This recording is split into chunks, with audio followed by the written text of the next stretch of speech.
Nous allons étudier le Daf Nunbet dans Masechet Gitin. Nous reprenons la Mishnah tout en haut. Yitomim shesamchu etzel balabait o shemina lahen avihen apotropos. On a ici des héritiers, des orphelins qui ont perdu leurs parents, leur père, et qui se sont eux-mêmes liés à quelqu'un qui vient s'occuper de leurs biens. Donc ils ont besoin d'un adulte, d'un tuteur pour s'occuper des biens du père.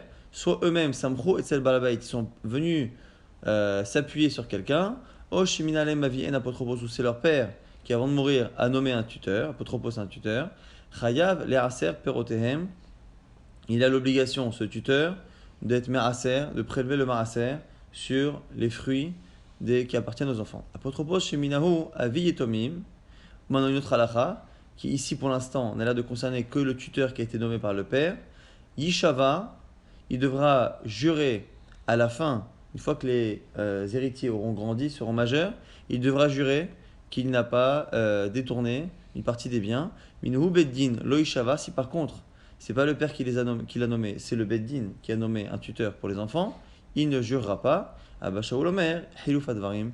Et Abba Shaul pense que c'est exactement l'inverse, c'est-à-dire que c'est Davka, le tuteur nommé par un beddin qui doit jurer à la fin de sa mission, et pas celui qui est nommé par le père. Et la Gemara expliquera exactement quelles sont les raisons de Tanakama et de Abba Shaul. On revient sur le début qui dit que quel que soit le type de tuteur, nommé en tout cas par le père ou choisi de fait par les enfants, on ne parle pas de celui du Bédine, mais en tout cas qui est choisi par les enfants ou par le père, doit prélever le marasser sur les fruits. La Gemara objecte, au minhu, on objecte.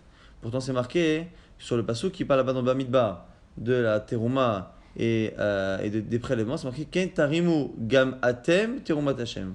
Vous aussi, vous allez prélever terumat Hashem. Et ici justement, on dit que là-bas dans la Braïta, on dit Velo shutafin, atem, velo harissim, atem, velo apotropin. C'est-à-dire que quoi? C'est des prélèvements qui doivent être faits par les propriétaires eux-mêmes. Vous, velo shutafin, et pas un associé. Atem, velo harissim. Vous, et pas le haris. Le haris, c'est celui qui travaille sur la terre de quelqu'un et qui prend un pourcentage. Atem, velo apotropin. Et pareil, vous, et pas les tuteurs de vos biens. Velo atorem, et globalement nous termine la Braïta, puisque la Torah a insisté en disant Tarimu, vous allez prélever Gam Atem, vous allez prélever vous et pas quelqu'un d'autre à qui n'appartient pas les choses. Et on a vu que parmi ceux qui sont exclus, il y a le tuteur qui finalement a les biens dans sa main, mais ne les possède pas. Et la Torah dit Gam Atem, c'est ceux qui possèdent, non pas ceux qui l'ont dans la main sans le posséder. Donc comment expliquer une Braïta qui ici a l'air d'être en contradiction avec notre Mishnah? Amar Afrizda, Lokashia, Kan le'achil, Kan le'haniach. Là, Gemara nous répond dans Afrizda qu'il y a deux types de prélèvements. Est-ce qu'il a prélevé pour leur donner à manger ou est-ce qu'il a prélevé pour stocker? Une récolte doit être prélevée. S'il prélève pour le moyen terme ou long terme, il n'a pas le droit. Si par contre c'est pour leur donner à manger, comme il a l'obligation de les nourrir, le fait de prélever sur les fruits avant de les nourrir rentre finalement dans une mission qu'il a de les nourrir avec quelque chose qui est cachère, et finalement c'est pas cachère une récolte si c'est pas prélevé. Donc tant que ça s'apparente à une préparation de la nourriture qui fait partie de ses missions, il peut le faire. Dès que c'est un travail qu'il y a à la récolte de prélever indépendamment du fait de les nourrir, donc prélever pour éventuellement vendre ainsi de suite, ça c'est pas à lui de le faire parce que ce ne sont pas ses biens. L'agma continue d'objecter, il dit Veha tanya apotropin tormin ou marasrin et achin. Mais là, c'est pas une objection en général. Veha, dans la Gemara, c'est une objection. Mais Veha, parfois, c'est une confirmation. On l'a vu beaucoup dans ma Masechet Nedarim, qui a un lachon un peu méchouné. Veha, c'est justement une confirmation que apotropine, tormine, masrin et achil, qu'ils peuvent prélever les achil pour nourrir, velo l'aniach, et pas pour stocker. Donc, effectivement, on a la preuve, maintenant, dans une braïta, que ce qu'avait dit Rafrizda de lui-même, comme le chiluk, comme distinction, il y avait une contradiction dans deux enseignements de Mishnah et Braïta. Il a donné lui-même une distinction. Cette distinction est confirmée a posteriori par une braïta antérieure qu'il ne connaissait pas et qui prouve qu'il a raison. On revient maintenant sur la suite de cette braïta qui parle des yitomim et on va apprendre beaucoup d'halachot par rapport à cela.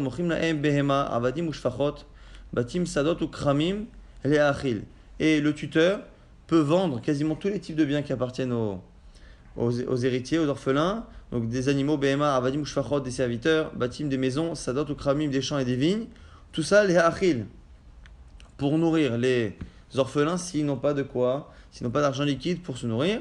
Avalolianiach, mais pareil, il ne peut pas vendre tous ces biens-là pour garder de l'argent par ailleurs.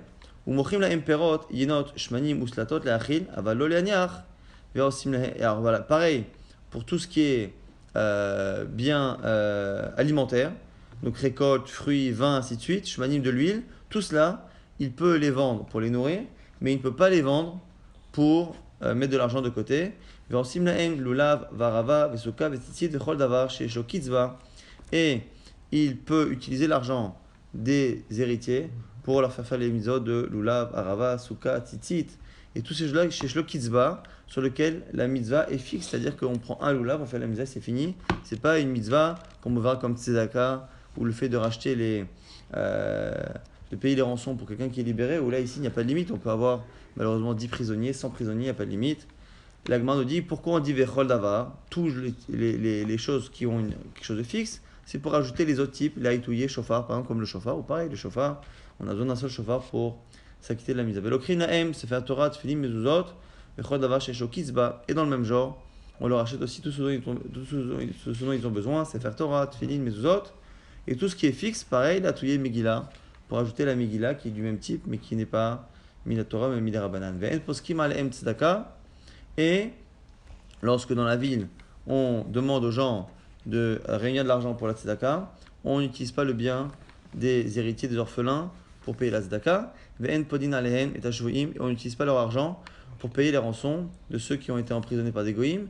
Ve'lo chol davar she'en le kizba, et pareil, donc toutes les autres choses qui ne sont pas fixes, parce qu'on ne sait pas encore une fois combien de tzedaka on va demander, combien de rançons vont être demandées. Les atouye, tanchoume avelim, c'est pour ajouter encore autre chose, qui est le nichum avelim, le fait d'aller consoler les endeuillés. Ils n'ont pas la mitzvah, l'obligation d'y participer. Ve'en apotropos, ve'en apotropin, racha'im ladun, la chouv liskot, benir saïtomim. On nous rajoute qu'un tuteur n'a pas le droit d'aller au beddin pour défendre les biens des héritiers. Et on nous dit que ni la chouv, ni liskot, ni pour les faire gagner, ni pour les faire perdre, ni pour les défendre, ni pour ne pas réussir à les défendre. La Gemara dit liskot amailo, mais pourquoi il ne pourrait pas les faire gagner? La Gemara corrige et dit et là, la chouv almenat liskot benir seitomim. Ce qui ne marche pas, c'est s'il a perdu le procès, mais qu'il avait l'intention de les faire gagner. Donc en fait, il peut techniquement essayer de leur faire gagner de l'argent. Si il peut essayer de réclamer quelque chose au nom des héritiers, il peut le faire. Et si par contre, à la fin, ça sort que eux-mêmes sont chayav et qu'ils doivent payer, à ce moment-là, on annule parce qu'on part du principe qu'ils n'avaient pas le mandat pour éventuellement leur faire perdre des biens. Donc on voit finalement, globalement, le tuteur ne peut avoir une influence que positive et pas négative. Et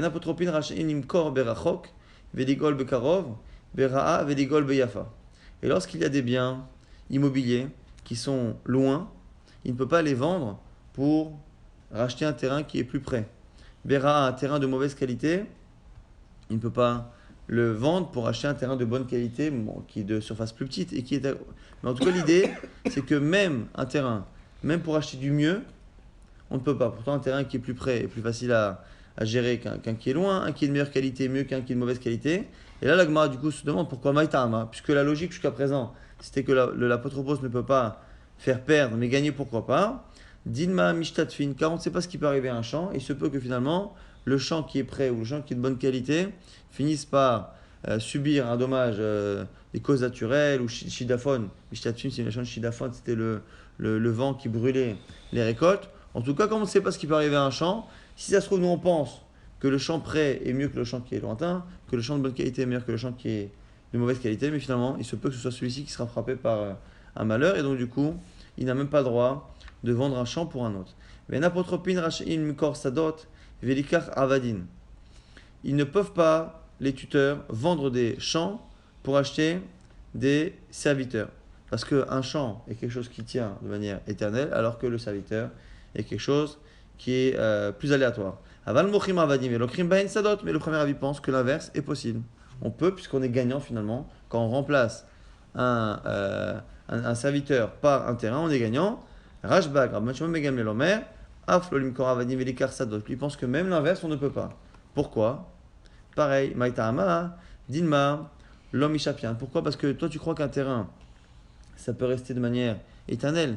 Mais un terrain, on peut toujours avoir quelqu'un qui vient réclamer, il dit non, finalement, ce terrain-là, tu sais pas, mais il a appartenu en fait à mon grand-père, et quand quelqu'un te l'a vendu à ton père, c'était pas vrai, c'est pas une vraie vente, on sait pas. On peut toujours perdre aussi un terrain, donc finalement, nous dit Rashbag, quand un serviteur, il peut mourir ou il peut être libéré par quelque chose, d'un côté aussi un terrain, on pense qu'on l'a, même si le terrain physiquement risque d'exister, il se peut que la possession qu'on en a ne puisse pas être éternelle si quelqu'un arrive à nous le réclamer et à nous le reprendre. Donc finalement, nous dit Rashbag, contrairement à Tanakama, on ne peut pas échanger ni un serviteur contre un champ, ni un champ contre un serviteur, alors que selon l'avis précédent, on estimait que le champ était quelque chose de plus kayam, de plus éternel, entre guillemets, que le serviteur. C'est pour ça qu'on pouvait vendre dans un sens et pas dans l'autre.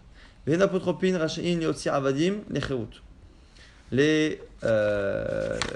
les tuteurs ne peuvent pas libérer les serviteurs. Aval mochim otam lacherim, ils peuvent le vendre à un tiers. Vachrim motzim otam lecherut, et le tiers peut le libérer. Donc du coup, ils peuvent provoquer indirectement que le serviteur soit libéré, mais ils ne peuvent pas le libérer directement. Rabbi Omer, Rabbi nous dit, s'il peut le vendre à un tiers, et que ce tiers peut le libérer, au final, il est capable à la fois de le vendre, et à la fois de provoquer sa libération, son affranchissement. Et du coup, Rabbi Omer, Omer a dit, moi je pense, du coup, le Eved, le serviteur lui-même peut se racheter, prendre l'argent, il se rachète. Et au final, c'est considéré comme si le tuteur avait vendu le serviteur à qui? À lui-même. Il a vendu le serviteur à lui-même. Puisqu'il peut le vendre à un étranger qui le libère, il n'a qu'à le vendre au serviteur qui lui-même va se libérer. Donc du coup, Rabbi pense qu'il peut même libérer le serviteur, encore une fois évidemment, contre une somme d'argent. Maintenant, par rapport à la fin de la mission, un avis qui pense qu'à la fin de la mission, il doit montrer les comptes et prouver qu'il n'a pas détourné l'argent. Rashbag, Rabban Megal Melomer, et une autre sarich. Il n'a pas besoin de le faire tant qu'on n'a pas de rachat, tant qu'on n'a pas de suspicion à son égard. En osim apotropin nashim va'avadim uktanim. À la base, on évite de nommer tuteurs des femmes, des serviteurs et des enfants. Alors, ça n'a rien à voir les raisons. Avadim, on dit, alors on va prendre dans l'ordre. Nashim, parce que le fait d'être tuteur, normalement, c'est quelqu'un qui doit sortir, négocier, vendre, acheter. Donc on voit que c'est un travail qui à l'époque n'était pas tellement fait pour le mode de vie des femmes. Avadim, c'est un évêque qui en général n'a pas de propriété. Et comme il n'a pas de propriété et qu'il a une vie qui est un peu décousue, en général on part du principe que les avadim ne sont pas dignes de confiance par rapport à tout ce qui est vol.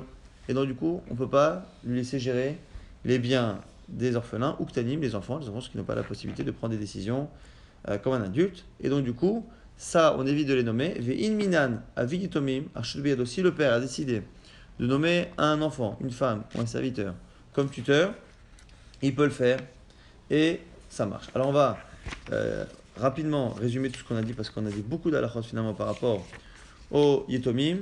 Si on reprend globalement, on a vu que par rapport au maaser, de manière générale, personne ne peut prélever le maaser sauf le propriétaire et le tuteur ne peut le faire que lorsqu'il a la nécessité de nourrir les enfants. Il ne peut pas prélever les récoltes à moyen terme. On a aussi la possibilité pour le tuteur d'acheter et de faire des mitzvot aux enfants, mais des mitzvot qui sont fixes. Oula, Tfilin, Sefer Torah, Megillah, toutes les mitzvot où on sait combien il faut acheter. 1, 2, mais il faut acheter on sait combien. Tout ce qui n'a pas de limite, comme le fait de donner la tzedaka ou de racheter des prisonniers, ainsi de suite, il ne peut pas utiliser leur argent. Pour cela, on a vu que pour tout ce qui est vente de biens immobiliers ou même de récoltes, il ne peut le faire là aussi que pour les nourrir. Pour les nourrir, il peut tout vendre. Mais dès que c'est pour autre chose, il ne peut pas. Par rapport justement aux biens immobiliers qu'il ne peut pas vendre, selon Rashbag, on ne peut ni vendre, même pour, alors pas pour prendre de l'argent, mais même pour échanger pour autre chose.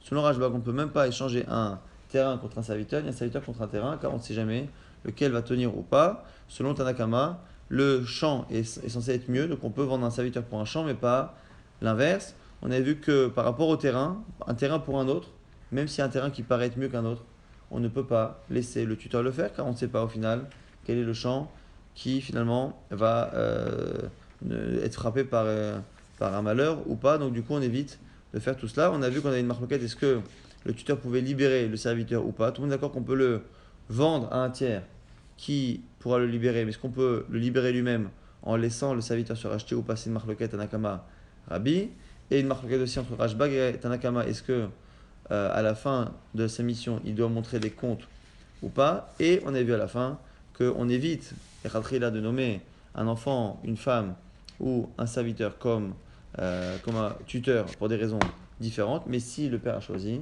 cela fonctionne. Maintenant, on va nous raconter quelques petites histoires. Haou, apotropos, Dava Bishivoté de Rabbi Meir. Il y avait un tuteur qui était dans le quartier de Rabbi Meir, Dava Kamizaben Arata Vezavin Avde. Il vendait des terrains et il achetait avec des serviteurs.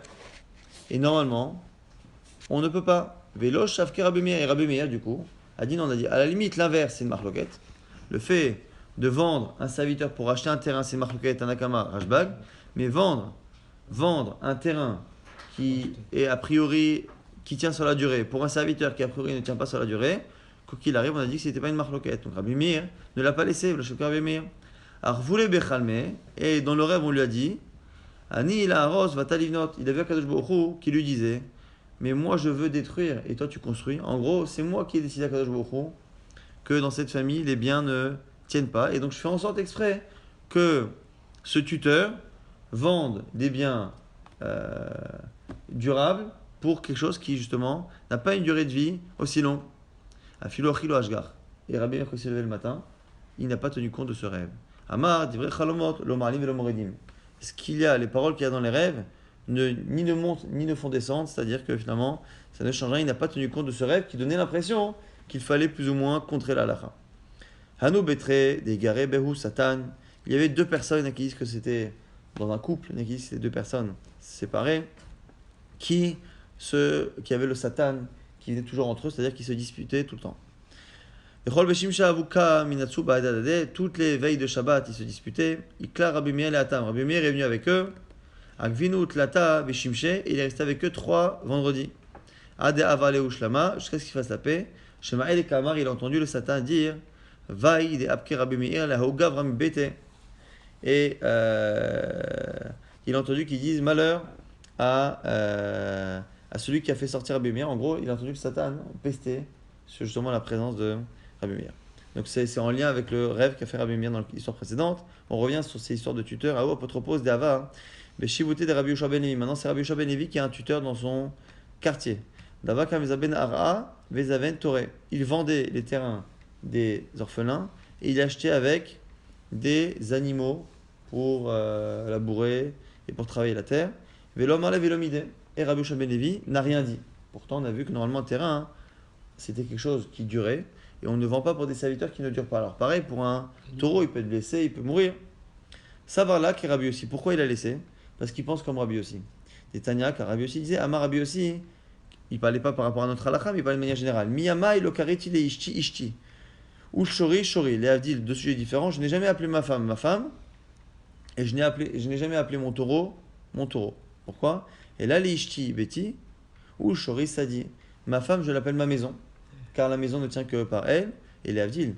Mon taureau, qui fait labourer le terrain, ne s'appelle finalement mon terrain, parce que mon terrain ne peut me donner quelque chose que s'il y a un animal pour labourer. Et du coup, qu'est-ce qu'on apprend de ce Rabbi aussi?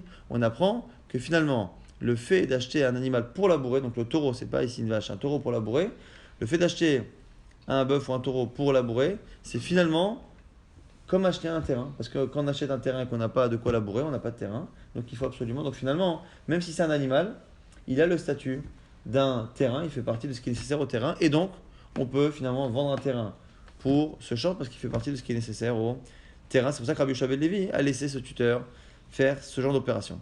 Il y avait des itomim qui qui ont choisi comme tutrice une savta, une grand-mère, une femme âgée. Avaleu torta, shakla, vezabintani halayu. Ils avaient une vache et elle l'a vendue. À tout krovim les kamed et Rav Nachman. Et les proches des héritiers sont venus voir Rav Nachman. Ils lui ont dit Maï avita des avna, pourquoi elle l'a vendue? Amalehu. Yitomim, chez Samcho Etzel Bala Baitnan. Il dit mais attends, tu vois bien que les héritiers, tes neveux ou tes cousins, ils se sont eux-mêmes mis entre les mains de cette femme. Donc à partir du moment où ils sont mis entre les mains de cette femme, elle a un droit comme tutrice. Donc au début, ils sont venus, mitzad que c'était une femme, mais ils ont choisi. Alors après ils disent autre chose. Ils disent oui, mais attends, ok, c'est une femme, c'est pas un problème parce que c'est eux qui ont choisi. Veha et Akar, et pourtant, il y a un problème, c'est que finalement, ce qu'ils ont vendu a augmenté de valeur. Donc elle a vendu pour une certaine somme, et entre-temps, la chose a pris de la valeur. Et donc finalement, la vente qu'elle a faite a fait perdre de l'argent à ses héritiers qui, s'ils avaient gardé leur animal, auraient eu un animal qui avait de la valeur. Alors que finalement, ils se retrouvent avec 2000 euros, alors que maintenant il en vaut 3000, ils auraient mieux fait le garder. Elle dit alors, comme elle l'a vendu, au final, cet animal-là a pris de la valeur quand il était dans le domaine du vendeur. Donc c'est pas chez eux. Donc cette plus-value ne leur appartient pas parce que cette plus-value est née dans les mains du vendeur. Alors ils répondent, l'on quitté de mai. Il dit, mais attends, c'est pas vrai. Parce que l'argent n'a pas été encore versé. Amarlehu, il dit, Imken, si c'est ça, c'est spécial. C'est-à-dire quoi, l'animal a été pris, on va dire, début 2015. Début 2015, l'animal a été pris. Mais l'argent n'a pas été versé aux héritiers. Fin 2015, l'animal a pris de la valeur. Alors, au début, Radachman dit oui, attends, c'est vrai qu'il a pris de la valeur, mais il a pris de la valeur alors que la bête était dans le domaine de l'acheteur. Il dit non, l'argent n'a pas été versé. Il dit, ça n'a pas été versé, c'est spécial. Aïnou, des Rav Chanina et Bar Idi Amar Shmuel. C'est ce qu'il a dit, Rav Chanina et Bar Idi au nom de Shmuel. Amar Rav Chanina et Bar Idi Amar Shmuel, car il a dit, Nirsei Tomim, Arehen Kehekdesh. Velo Mikne la Bekaspa.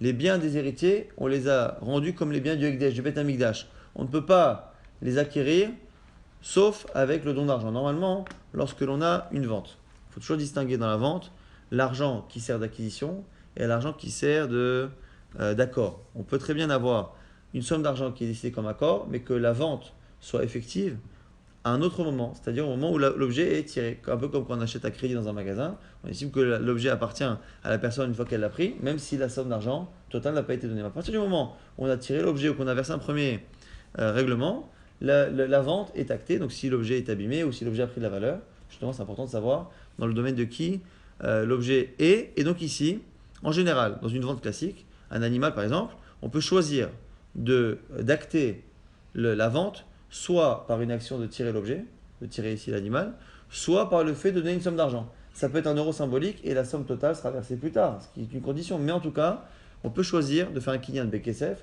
ou de kinyan bemeshicha. Ça c'est en général. Mais ici, donc normalement, si c'est un cas comme ça, lorsqu'il y a une vente entre deux personnes, même si l'argent n'a pas été donné, à partir du moment où l'animal a été tiré au début de l'année, une fois qu'il a été tiré, c'est là qu'il est passé dans la propriété de l'autre. Et donc s'il a pris la valeur, c'est à lui. Or, on nous dit ici, c'est spécial. Lorsqu'on a fait au c'est comme le Hekdesh. Le Hekdesh, la seule manière d'acquérir, c'est avec du kesef, avec de l'argent. C'est-à-dire que tant que l'argent ou une partie de l'argent n'a pas été donné en tant que client kesef, l'animal appartient encore aux héritiers. C'est le cas ici. Ils ont vendu l'animal début 2015. Début 2015, l'animal est parti. On se retrouve en 2016. L'argent n'a pas encore été versé. Et l'animal a pris la valeur. Et à ce moment-là, on considère que cet argent appartient, enfin la plus-value appartient encore aux héritiers, car tant que l'argent n'a pas été donné, le kinyan, le transfert de propriété n'a pas été validé, acté. Et justement, par rapport à cela, on va rapporter plusieurs halachot qu'on devra à la fin essayer de résumer, parce qu'on a beaucoup de cas qui vont nous être apportés. Chamre de Rabbana Ogva Yatma. On est ici l'âne de Rabbana Ogva Yatma, qui était un orphelin. Mashrua Be'arba Arba'a. Donc, il y a des gens qui ont acheté l'âne qui appartenait à Rabbana Ogva, qui était Yatom, qui était orphelin. Ils lui ont acheté un âne, Arba, pour la somme de 4 zouz. Michila Chamre, c'est le yain, c'est le vin. Michila, c'est le vin, des tonneaux de vin. Arba, chaque tonneau coûtait 4 zouz. Veikar, et il a pris la valeur. Veikam Beshita Shita. Et finalement, il est monté à 6 zouzim, le tonneau. Alors, à tous les camés de Rav Nachman, ils sont partis voir Rav Nachman. Amarlehu, il a dit, Aïnou de Rav Chanila et Bar Idi. C'est ce qu'il a dit Rav Chanila et Bar Idi. Damar, Rav Chanila et Bar Idi Amar Shmuel, Nirsei Tomim Aren Ekdesh, Velo Miknem Lo Bekaspa. Donc, exactement ce qu'on vient de dire, que finalement, même si les objets ont été pris, transportés, c'est pas le transport de l'objet qui fait un kinyan comme lorsqu'on a affaire à deux personnes normales. Ici, c'est comme si on avait affaire au Ekdesh, à ce qui appartient au Beth Amikdash. Et tant qu'il n'y a pas de transfert d'argent, il n'y a pas de transfert de propriété. Donc là, on va maintenant donner tous les cas. Ce qu'il faut savoir, c'est qu'on a deux possibilités déjà au niveau du décalage entre le don d'argent et le fait de prendre l'objet. En général, dans un kinyan normal, on a dit que c'est le fait de prendre l'objet ou de donner l'argent qui entérine l'acquisition et le transfert de propriété. Là, dans le cas des Ytomim, on a dit que c'est que le transfert d'argent. Maintenant, il peut y avoir soit un transfert d'argent, le décalage peut se faire dans les deux sens. Soit d'abord, on a tiré l'objet, comme dans le cas qu'on a cité, et après, on a donné l'argent, soit l'inverse déjà. On a d'abord donné l'argent, et c'est qu'un an après qu'on a tiré l'objet. Après, on a aussi une autre possibilité, c'est au lieu que le bien ait pris de la valeur, il en est perdu. Et en fonction de cela, la personne qui veut éventuellement annuler la vente, peut-être le vendeur, ou peut-être l'acheteur. Donc on va maintenant rapporter tous les cas. Sur chaque cas, la Gemara va donner la halakha et la raison. Et à la fin, on va essayer tout de même de résumer parce que vous allez voir qu'il y a pas mal de cas. Premier cas qu'on a cité, on a dit, c'est un cas où on a d'abord tiré l'objet. Un an après, on va dire, on a donné l'argent. Donc d'abord, on a tiré, après on a donné l'argent. Et le bien ayant pris, et c'est des biens qui ont été achetés aux héritiers et pris de la valeur. Et donc, qui a envie d'annuler? Qui a envie d'annuler? Ce sont les héritiers. Là, ici, Machour Pere Miyatme. Maintenant, c'est un cas où Machour Pere Miyatme, où ils ont acheté des pérotes, ils ont acheté une récolte au Yetomim. Iyakour, et elle a pris la valeur. Et nous, de Rav Hanilai, il dit c'est encore le même cas qu'on a cité. Donc, du coup, ils ont pris le bien matériellement, physiquement, ils l'ont pris à un moment donné. Ils ont fixé une somme à donner dans un an.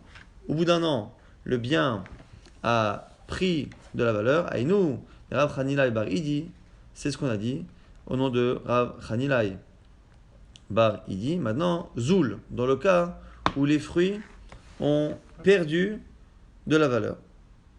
Donc du coup, ils ont perdu la valeur. On nous dit quoi? Lohiye koach idiot chamo megdesh. Donc on va reprendre le cas. On a ici une vente. Les Yetomim possèdent des récoltes et qui ont une certaine valeur. On a des personnes qui viennent leur acheter.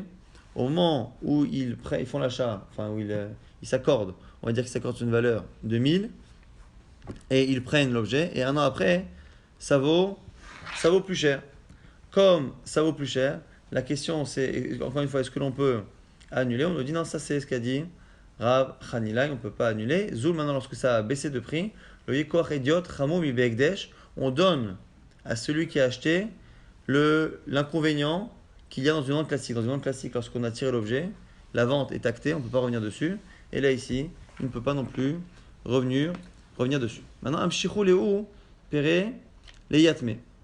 Maintenant, c'est l'inverse. C'est des gens qui vendent finalement des biens aux héritiers. Donc, c'est les héritiers qui achètent. Amshichou Lehu, Pere, les Yatme. Ce sont les Yetomim qui ont acquis l'objet en le prenant.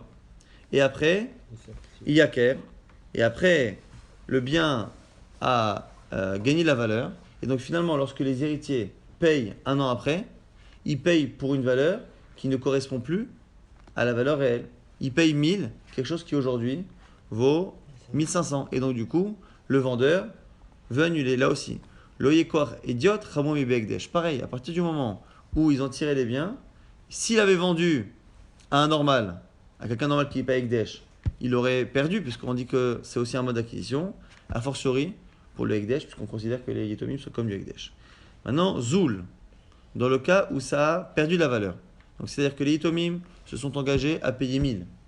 Ils ont tiré les objets, donc ici les fruits, ils reviennent au bout d'un an, ils s'apprêtent à payer 1000, ils regardent le cours de la récolte, ils se rendent compte que finalement, cette même récolte maintenant vaut 800. Donc qu'est-ce qu'ils veulent faire les Yetomim? Ils veulent annuler. Ils disent, comme on n'a pas encore donné l'argent, et que quand on a affaire à du Ekdesh ou à des Yetomim, tant que l'argent n'a pas été donné, on peut annuler. Ils veulent annuler et racheter la même récolte à côté pour 800. Eh bien, normalement, on aurait dû dire qu'ils peuvent, parce que c'est comme du Ekdesh, il n'y a que le don d'argent qui termine l'acquisition. Mais ici, Chachamim ont dit que non, ça vaut miner. Et nous, des Rav Hanilai Bar Idi, on a pensé appliquer le din de Rav Hanilai Bar Idi, que tant qu'il n'y a pas d'argent donné, les Yetomim peuvent changer d'avis. Mais finalement, Marleu Rav Shisha, Béré des Ravidi, il a dit Rav Shisha, il a dit Hara, il est dit, le problème c'est que tu crois leur faire du bien, ces Yetomim, en leur faisant gagner 200 euros. Le problème, c'est que à moyen et long terme, tu risques de poser problème à tous les Yetomim. Pourquoi? Des Imdi, des Mitzaychel et Péré, les cas des Evléo, à des Havezouzé. Parce que quand demain, ils vont vouloir acheter des récoltes pour se nourrir et qu'ils n'auront pas d'argent disponible tout de suite et qu'ils voudront acheter à crédit, les gens vont refuser. Pourquoi? Parce qu'attends, il dit, attends, je connais l'histoire. Je te vends à crédit et si dans un an, le cours a baissé, tu vas tout annuler parce que les sages ont dit que c'est comme le Hekdesh. Donc en gros, je suis perdant. Si mon bien gagne de la valeur, moi je ne peux pas annuler. S'il en perd, toi tu peux annuler. Et donc du coup, les gens ne voudront plus vendre à crédit et c'est la raison pour laquelle on ne les a pas laissés annuler ce type de cas. Maintenant, Yahvé Yatme, alors ça pour l'instant, on a imaginé les cas où c'est à la fois les Yetomim qui acquièrent, une fois où c'est les étrangers qui acquièrent. Maintenant, c'est les cas où on donne l'argent avant de prendre l'objet. Yahvé Yatme Zouzé Apéré, dans un cas où ils ont donné l'argent, mais ils n'ont pas encore pris l'objet. Donc ils donnent l'argent et après, Ezoul, et il a perdu de la valeur. Donc eux, ils ont donné l'argent. Normalement, quand ils ont donné l'argent, c'est plus ou moins acquis. Même si, dans une vente normale, il faut tirer l'objet. Donc ici, ils ont donné l'argent, mais ils n'ont pas encore pris possession de l'objet. Et après, finalement, ça a baissé de prix. Donc comme le prix a baissé, eux, ils veulent annuler. Ils disent, attends, c'est vrai qu'on a donné l'argent, mais de l'autre côté, on n'a pas encore pris l'objet. Loïkoach idiot, chamouim minagdesh. Pareil, le type qui leur a vendu perd. Pourquoi? Parce que s'il avait affaire à quelqu'un de normal, comme ici on a affaire à des fruits, à des métaltélim, à des objets mobiliers, il faut absolument le tirer. Tant s'il avait affaire à son copain aurait pu annuler la vente, puisque l'objet n'a pas été tiré. Pareil pour le Hekdesh, puisque les enfants sont causés comme ici comme Hekdesh. Aïkar, dans le cas où par contre ça a pris de la valeur, alors si ça a pris de la valeur, on aurait pu penser que les héritiers sont gagnants, c'est-à-dire qu'ils ont donné une valeur de 1000, ils n'ont pas encore tiré l'objet. Au moment de prendre l'objet, ça vaut 1500.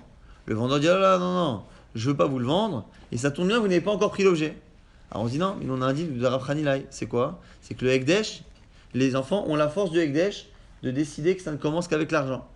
Ça va miner à une des Rav Hanilai Baridi, à Malo Rav Shisha Bered Ravidi, pareil, Rav Shisha leur a dit, à Raï les Didou, là aussi tu les avantages à court terme, mais à moyen terme, c'est compliqué. Pourquoi?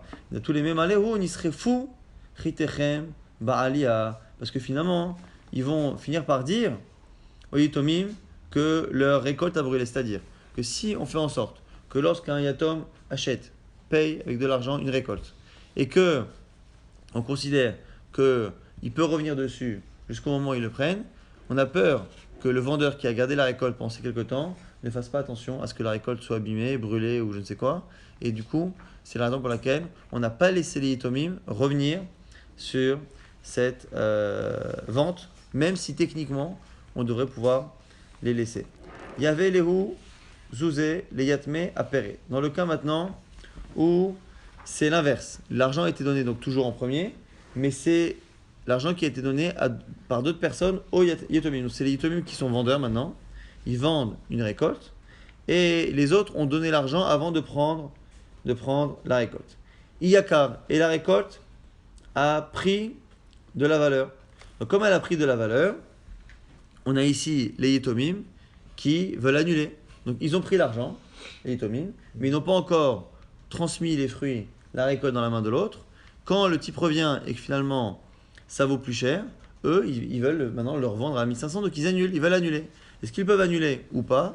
Est-ce que l'autre peut dire non? On dit loyekoach idiot, chamour mehekdesh. On considère finalement que l'autre type est perdant. Pourquoi? Parce qu'encore une fois, les Yitomim n'ont le pouvoir du Hekdesh qu'en positif, pas en négatif. Puisque s'il avait affaire à un homme normal, tant qu'il n'a pas pris les fruits, eh bien la vente n'est pas actée. Pareil pour le Hekdesh ici, pour les Yitomim qui sont comme du Hekdesh, même s'il a donné l'argent, tant qu'il n'a pas pris l'objet, les autres peuvent revenir sur la vente. Maintenant, Zoul, l'inverse. Dans le cas où ça a perdu la valeur, les Yitomim ont vendu 1000 euros. Le type a versé 1000 euros. Il n'a pas encore pris la récolte. Lorsqu'il vient la prendre, elle n'en vaut que 800. Donc maintenant, qui veut annuler?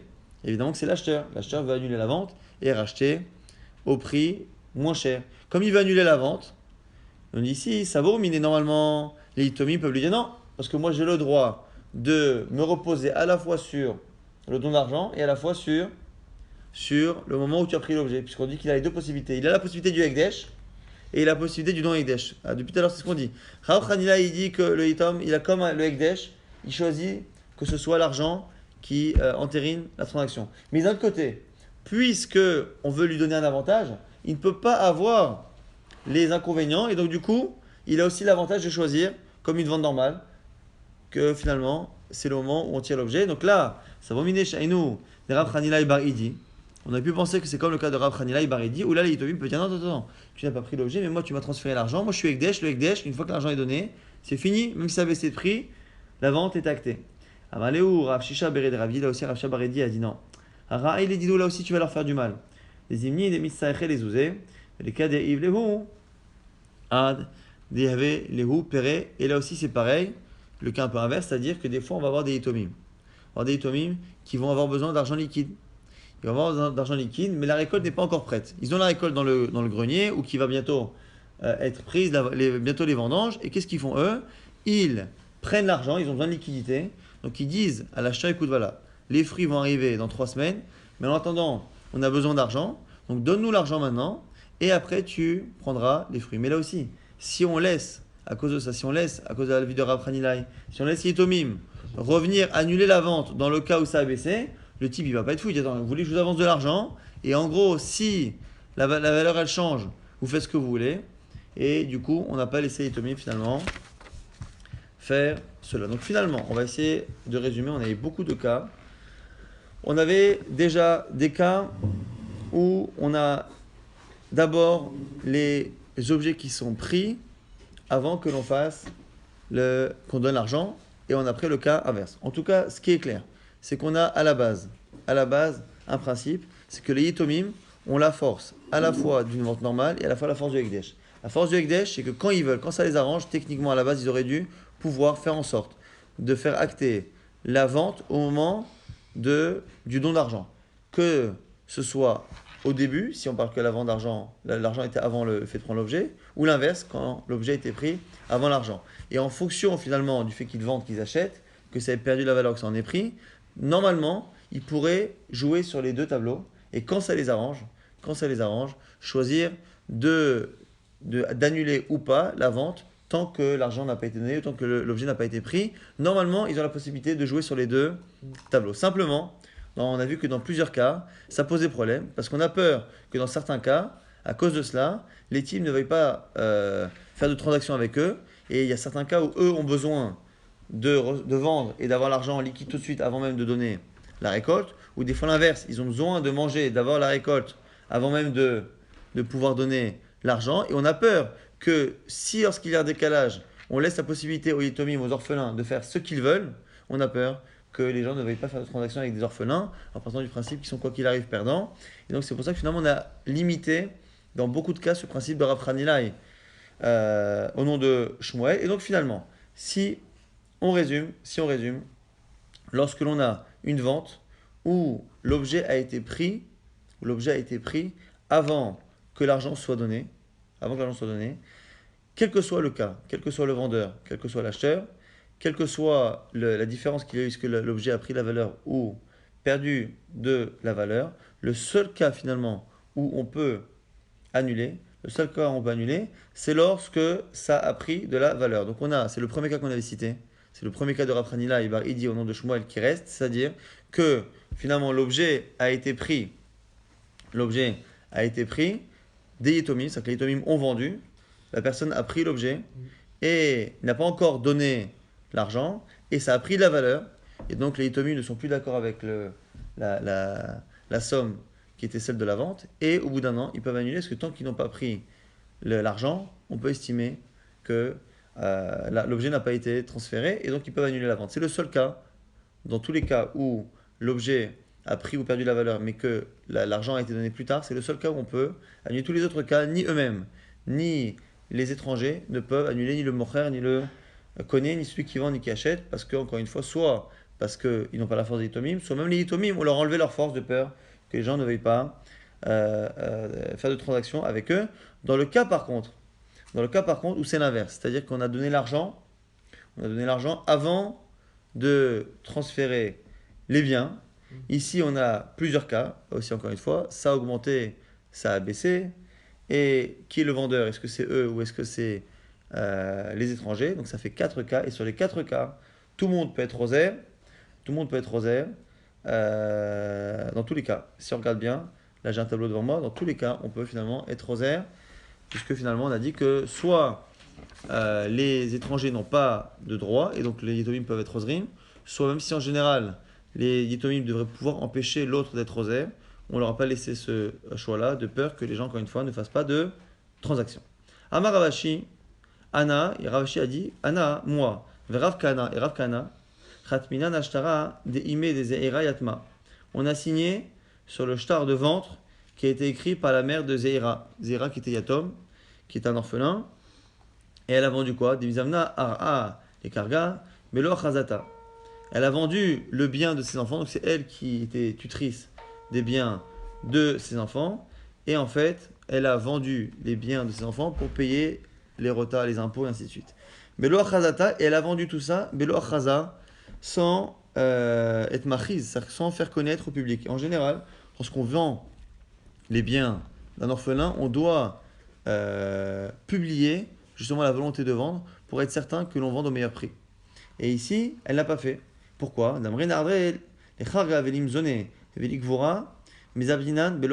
C'est Halakha qui dit que le tuteur, lorsqu'il vend un bien de manière nécessaire pour l'enfant, il doit le faire de manière publique. Il y a 3 exceptions. Karga, c'est lorsqu'on doit payer les impôts. Maisonné, pour nourrir les enfants. Gvura, pour enterrer justement le père. Ce sont 3 choses qui sont urgentes. Les impôts, c'est urgent. Nourrir l'enfant, c'est urgent. Enterrer aussi quelqu'un, c'est urgent. Ce sont 3 raisons pour lesquelles on peut vendre les biens des héritiers sans même faire une achaza. C'est pour ça que Ravashi et Rav Kana ont même signé sur ces documents pour montrer que c'était possible. Amram Tsaba'a Apotropa Diatmehava. On a quelqu'un qui s'appelle Amram Tsaba'a qui était tuteur de mineurs. À tout Krovim les Kameh de Rav Nachman. Et il y a les proches de ses enfants qui sont venus voir Rav Nachman. Amrele, ils lui ont dit Kalavish ou Mikase Miatme. Mais tu vois pas qu'ils portent les habits qui appartiennent aux Yitomim. Les Yitomim doivent avoir des habits du père de qualité. Et ils ont vu le tuteur habillé en haute couture de choses qui appartenaient aux héritiers. Amarlehu, où il dit il dit, tu sais, il peut le faire parce que sûrement qu'il le fait. Alors, il a jugé les casse-routes, Rav Nachman. Il a dit il peut utiliser les biens des Yitomim si la raison est bonne. C'est quoi la raison?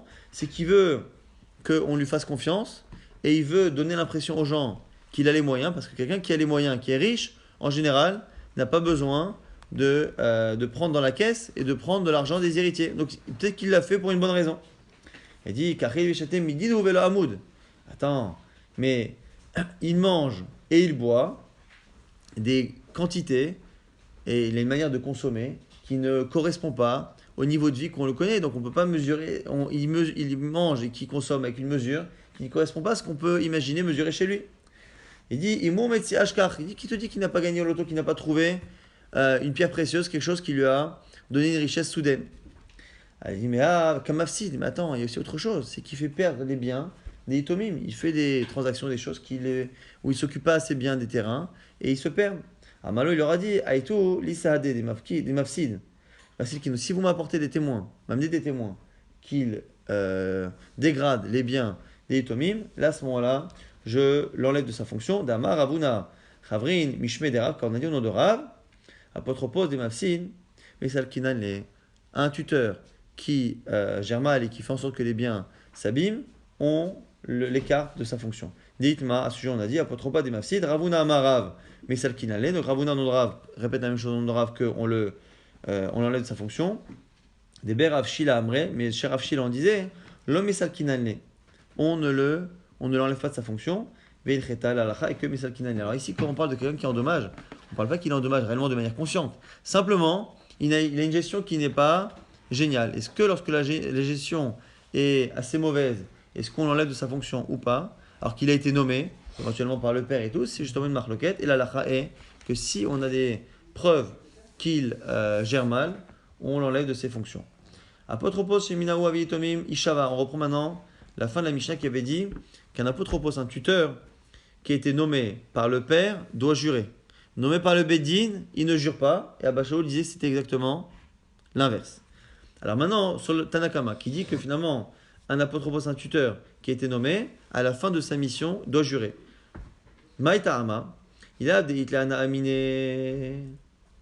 On a dit que, parce que si il n'avait pas. Alors, c'est quoi la question déjà de l'Agmara? C'est qu'on on avait cité ça par rapport à certains cas où on ne fait pas jurer. On a dit celui qui trouve une messia, qui trouve un objet, il trouve une valeur, une somme d'argent, il trouve 500 euros, mais à la fin, quand il rapporte, on lui dit mais il y avait 1000 euros dans le porte-monnaie. Normalement, il devrait jurer. Parce que ça ressemble à Modé Memisatana, comme s'il avait avoué une partie d'une dette. On a dit on ne le fait pas jurer. Pourquoi? Parce que sinon, les gens vont être découragés et ne pas être motivés à rapporter un objet s'ils sont obligés de jurer. Là aussi, on aurait dû dire la même chose. Le type, déjà, il s'occupe, comme on verra dans la suite, il s'occupe pour l'instant gratuitement des Yetomim. Il s'occupe de ça. Si tu lui demandes de jurer à la fin qu'il n'a pas détourné d'argent, peut-être que les gens ne voudront plus s'occuper des Yetomim. Donc, Maïtar Malagma pose la question, comment se fait-il que malgré la crainte que l'on a, que normalement un serment enlève la motivation à quelqu'un de rendre service, comment se fait-il que là, on n'ait pas cette crainte? Alors, l'Agma dit, il a des Hitler aminé. Pourquoi? Parce que quelqu'un qui a été nommé par le père, si il accepte d'être tuteur pour les enfants, c'est forcément qu'il a une dette, on va dire, morale par rapport au père. Ça veut dire qu'il lui doit quelque chose. Et donc, il a une motivation personnelle qui va au-delà de cette contrainte qu'il y a à la fin de jurer. C'est la raison pour laquelle on n'a pas peur ici de le faire jurer. Quelqu'un qui trouve un objet, lui, on ne le fait pas jurer de peur que le lendemain il ne recommence pas. Par contre, celui, s'il s'occupe des orphelins, c'est que déjà il y a une motivation qui est forte. Et cette motivation-là ne sera pas annulée par l'éventualité d'un serment. Lo avalé apotropos, ishum shevoa lo atilim noé. Donc du coup, à cause d'un serment, il ne va pas s'empêcher de s'en occuper. Mina bedin, lo ishavan a dit que par contre, si c'est le bedin qui l'a nommé, il ne jurera pas. Pourquoi? Pourquoi? Parce que lui, il ne fait qu'écouter le Beddin, mais il n'a pas de motivation par rapport au père. Comme il ne fait qu'écouter le Beddin, si lorsque le Beddin lui demande quelque chose et qu'il le fait que par soumission, si en plus à la fin on le fait jurer, eh bien il refusera. Mais Ramit a les choix, Atei Noé, il va refuser. Ça c'est le premier avis. Abba Shaul avait dit Chiluf Advarim, c'est l'inverse. C'est lorsque c'est le Beddin qui le nomme, qui doit jurer, pas l'inverse. Pourquoi? Chiluf Advarim Aïta'ama. Lui dit l'inverse. C'est lorsqu'il est nommé par le Beddin qu'il a une motivation qui va au-delà du serment. Pourquoi? Minhu Bedin, quand c'est le Bedin qui l'a nommé Ishava, pourquoi? Quand le Bedin le nomme, la personne ça lui fait du kavod. Ça veut dire que le Bedin a nommé officiellement qu'une des personnes les plus dignes de confiance qu'il y a dans le quartier, c'est moi, et donc du coup c'est un kavod. Du coup, il est tellement content de ce kavod que même à l'idée de jurer à la fin, ça ne va pas le démotiver. Mishum shua lo atilim noé. Alors que peut-être que dans le cas où c'est le père qui l'a nommé, estime Abba Shaul que finalement il fait ça pour rendre service, mais pas forcément qu'il a une dette très forte ou une motivation très forte. Et le simple fait d'imaginer qu'il devra jurer, peut-être que ça va le démotiver. Que